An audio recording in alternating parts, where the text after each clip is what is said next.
आज से लगभग 4 लाख साल पहले आइस एज का टाइम चल रहा था। नियंदरथाल का एक ग्रुप गुफा में बैठा था जिसमें एक औरत आज इस कातिल ठंड में बच्चे को जन्म देने वाली है। अभी इन्होंने आग जलाना नहीं सीखा था, इसीलिए इस ठंड में बच्चे को जन्म देकर जिंदा रखना बहुत बड़ी चुनौती थी। टेम्परेचर -30 से -50 डिग्री सेल्सियस तक पहुंच जाता था। प्रेग्नेंट औरत को गुफा के एकदम एंड में 2 औरतें लेके गई। कुछ नियंदरथाल मर्दों ने गुफा की ओपनिंग पर पत्थर रख दिए ताकि ठंडी हवा अंदर ना आ सके। कुछ घंटे सब लोग शांत बैठे और फिर एक बच्चे की किलकारी उठी।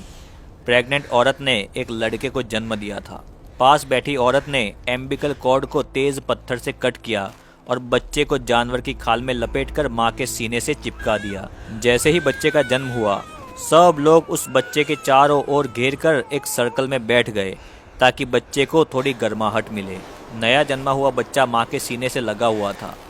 जानवरों की मोटी चमड़ी उसके छोटे शरीर पर लपेटी गई थी, लेकिन फिर भी उसका जिस्म बर्फ जैसा ठंडा होता जा रहा था। बच्चा कभी हल्की सी आवाज़ निकालता, कभी बिल्कुल शांत हो जाता। माँ की सांसें तेज थी।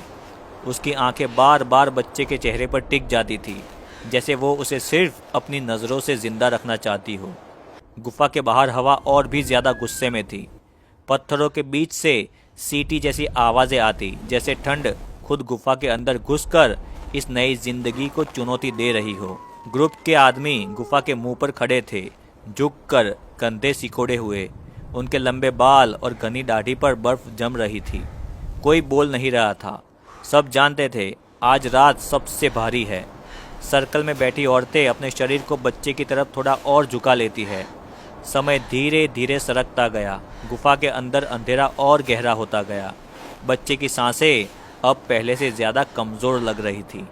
उसकी किलकारी जो कुछ घंटे पहले गुफा में गूंजी थी, अब याद बन चुकी है।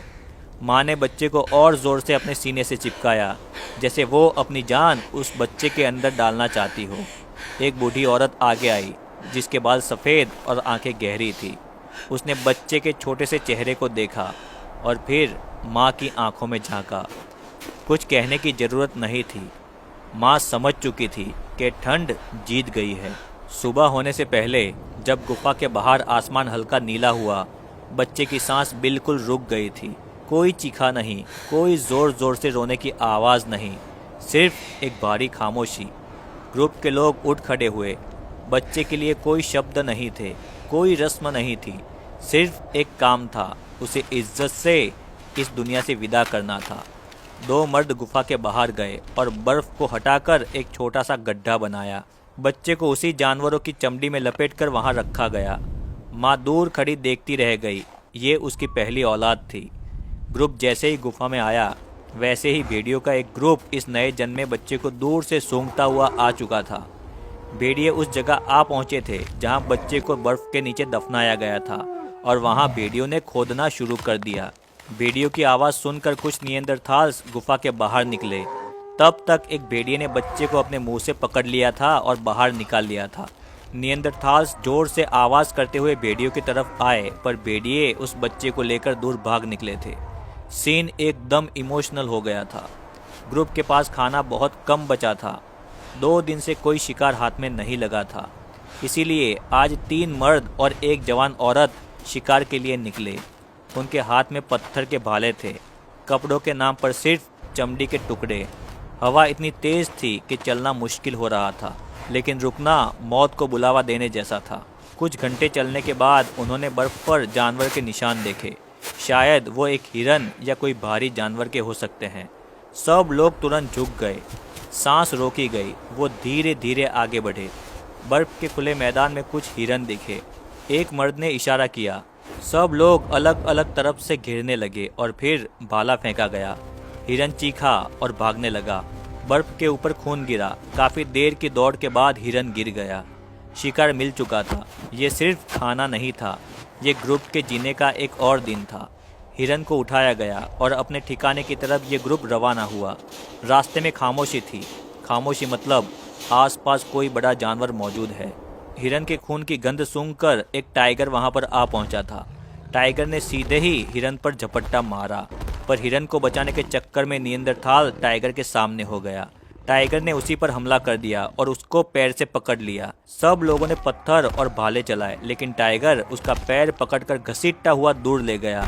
सब लोगों ने उसे बचाने की कोशिश की, उसके पीछे भागे, लेकिन टाइगर उसे लेकर बहुत दूर निकल चुका था। सिर्फ खून और घिसने के निशान बचे थे। ग्रुप के लोग चुपचाप खड़े रहे।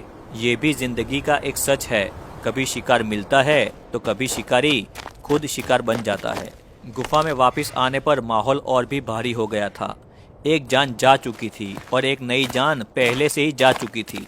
उसी शाम, उसी दिन एक और प्रेग्नेंट औरत का दर्द शुरू हो चुका था। ये दूसरी डिलीवरी थी। सब लोग एक दूसरे को देखे बिना समझ गए थे कि ये रात भी लंबी होने वाली है। ठंड वैसी ही थी, अंधेरा वैसा ही था, लेकिन हर कहानी एक जैसी नहीं होती। बाहर मर्द फिर से पत्थरों को ठीक करने लगे। बर्फ जम चुकी थी, पत्थर भी ठंडे लोहे जैसे लग रहे थे। हवा फिर से गुफा के अंदर घुसने की कोशिश कर रही थी। इस बार उन्होंने अपने शरीर भी ओपनिंग के पास लगा दिए। अंदर वक्त रुक सा गया था, सिर्फ सांस की आवाज़, दर्द और ठंड का एहसास। फिर अचानक एक तेज़ आवाज़ आई। एक बच्ची ने जन्म लिया था। औरतें तुरंत हरकत में आई। बच्ची को चमड़ी में लपेटा गया और फिर उसे माँ के सीने से लगा दिया। माँ की आंखों में डर था और एक नया उजाला भी था। ग्रुप के लोग चुपचाप खड़े रहे। किसी ने मुस्कुराया नहीं, किसी ने जश्न भी नहीं मनाया। रात को हिरन को खाया गया और माँ को चर्बी खिलाई गई ताकि दूध गाढ़ा आए, जिससे बच्चे को गर्मी मिले। जैसे तैसे रात गुजर गई।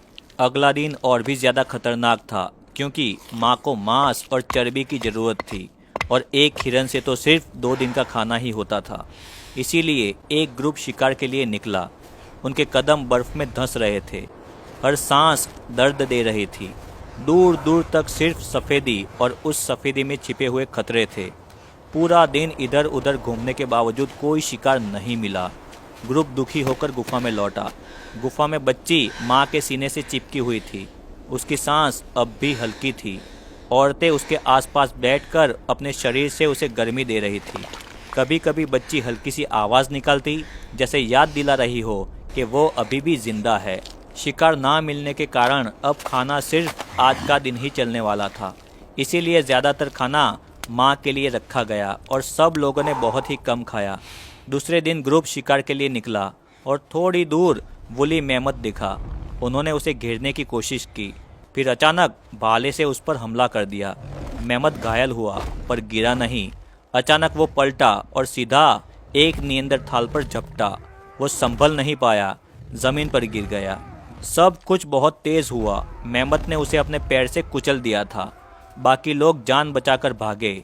शिकार तो अधूरा रह गया था, लेकिन वो अपने साथी को भी नहीं बचा पाए। गुफा में लौटकर उन्होंने कुछ नहीं कहा, सिर्फ पत्थरों पर बैठ गए। अंदर बच्ची की हल्की सी आवाज़ आई। ये आवाज़ उन सब के लिए याद दिलाने जैसी थी कि सब कुछ खोने के बाद भी कुछ बच जाता है। ग्रुप ने हिम्मत नहीं हारी और फिर से गुफा के बाहर निकला। थोड़ी दूर चलने के बाद दूर नीचे एक मेमत सोया हुआ दिखा। ग्रुप उसके पास गया तो देखा कि मेमत गिरने के कारण घायल हो चुका था और बर्फ में जम गया है। ये नियंदरथाल्स के लिए एक जैकपॉट जैसा था। ग्रुप उसे खींच कर गुफा में ले आया। अब इनके कुछ हफ्तों के खाने का इंतज़ाम हो चुका था। दिन बीतते गए, ठंड वैसी ही रही। बर्फ पिघली नहीं, पर बच्ची जिंदा रही। माँ कमज़ोर हो रही थी, लेकिन बच्ची हर दिन थोड़ी सी और मजबूत होती गई। उसकी उंगली माँ के बाल को पकड़ लेती थी। ग्रुप को समझ आ गया था कि पहला बच्चा हार गया था, पर यह बच्ची जीत रही है। ये सिर्फ किस्मत नहीं थी, ये ग्रुप की गर्मी, उनका साथ और जिंदा रहने की इच्छा थी। बर्फ के इस समुंदर में जहाँ हर चीज़ सफ़ेद और ठंडी थी, एक छोटी सी बच्ची ने अपनी जगह बना ली थी। नियंदरथाल्स जानते थे कि कल क्या होगा किसी को नहीं पता, पर आज इस बच्ची ने ज़िंदगी को जीत लिया है। -30 से -50 डिग्री सेल्सियस की इस बेरहम बर्फीली दुनिया में बिना आग के बच्चे को जन्म देना अपने आप में मौत से लड़ाई थी। इस कातिल ठंड में ज़्यादातर जन्मे हुए बच्चे कुछ दिनों या हफ्तों से ज़्यादा जिंदा नहीं रह पाते थे। हाइपोथर्मिया सबसे बड़ी वजह थी। उस समय ना तो दवाई थी, ना शेल्टर, ना पूरी तरह से अच्छे कपड़े। बच्चे की पूरी ज़िंदगी माँ के शरीर और ग्रुप की गर्मी पर टिकी होती थी। इसी वजह से बहुत कम बच्चे बड़े हो पाते थे और जो बच जाते थे वही भविष्य की उम्मीद बनते थे। निएंदरथाल्स की जिंदगी छोटी लेकिन बहुत कठोर थी। लगभग 20 साल का निएंदरथाल आज के 40 साल के इंसान जितना थका, घिसा और झुका हुआ होता था। इसीलिए आइस एज में जिंदा रहना उम्र का नहीं, हर दिन जीती गई एक लड़ाई का नाम था और हर सांस अपने आप में एक जीत थी। वीडियो अच्छा लगा हो तो वीडियो को लाइक करना, चैनल को सब्सक्राइब करना। Thank you.